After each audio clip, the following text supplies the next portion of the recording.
All right, let's add our next 8 words to our vocab list. Remember, you can always find your vocab word wall by going into our Google Classroom. Skip over the stream. Stream is not your friend. Go right to classwork. You'll notice that vocab is a section, so if I scroll down, down, down, I see vocab, and I'm going to go ahead and open up my digital word wall vocab graphic organizer. So I went into Google Classroom, clicked over to classwork here at the top, found the vocab section, and located my digital word wall, and I'm looking at something like this. Remember that we're off a little bit on our dates, so don't get confused about the dates. They don't exactly correspond, but you can just find the next open section, maybe somewhere around the Wednesday, November 18th, I would assume. So just scroll down until you see it's blank, and you can get ready to type in there. All right, these are the 8 words that your classmates came up with, plus a couple that I had to substitute. So we are going to add these to our word wall. So here we go. The first word was martyr. Martyr is a noun. It's a person who is killed because of their religious or other beliefs. So someone who dies for what they believed in. This came from the Emmett Till article because the Emmett Till's martyrdom, that's kind of the fuller context of the word, but it's like the situation in which Emmett Till was a martyr, launched the freedom struggle. The Emmett Till group can tell you more about this, but essentially he was a black boy who died at the hands of white Southerners, so he kind of died for the cause of civil rights. So martyr, someone who dies because of some sort of belief or for some kind of cause. So go ahead and pause, add that, put the class definition, put the definition in your own words, add a visual, a sentence, etc. All right, the next word is notion. A notion is a concept or a belief about something.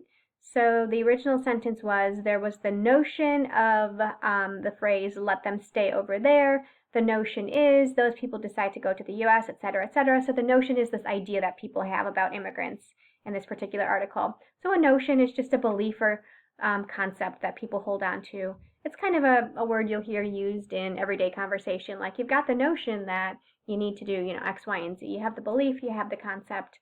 So go ahead and pause, add that to your word wall. Next up is commemorate. Commemorate is a verb. It's an action that you do. So it's to recall and show respect for someone or something, to celebrate an event, person, or situation by doing or building something. So you commemorate somebody maybe who had a really famous impact on something. You commemorate someone maybe who's died. But a commemorate is a way to remember and show respect towards somebody. So in the sentence it said, though we are gathered here to commemorate the events of 1919 is the consequences of those very active forces that we are still reckoning with a century later. So people were gathered to commemorate or honor or respect the events. All right, so pause, add that to your word wall. Up next is regulation. Regulation is a noun.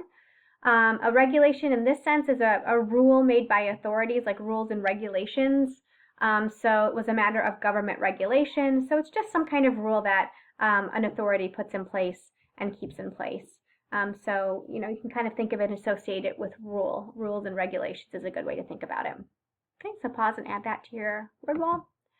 Up next is moderate. Moderate. The adjective form is pronounced moderate.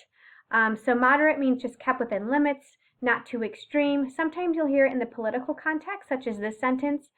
Concerned that the National American Women's Suffrage Association was too moderate, in 1913, Paul and Lucy Burns formed the Congressional Union for Women's Suffrage. So they thought that the original Women's Suffrage Association was too moderate. They weren't extreme enough. They weren't willing to go too far. They were kind of keeping themselves within limits. Sometimes you'll hear moderate in terms of like diet and exercise, oh, you want to have a moderate amount of sugar in your diet, not too extreme. So you hear moderate in a lot of different contexts.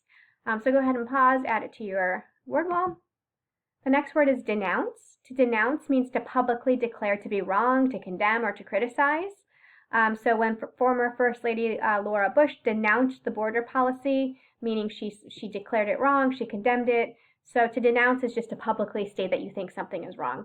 It does have a prefix, so for this one, be sure to add the prefix D, meaning removal or separation. You denounce, you push yourself away from, you separate from something.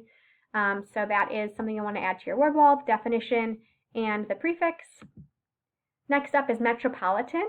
Metropolitan means relating to a metropolis.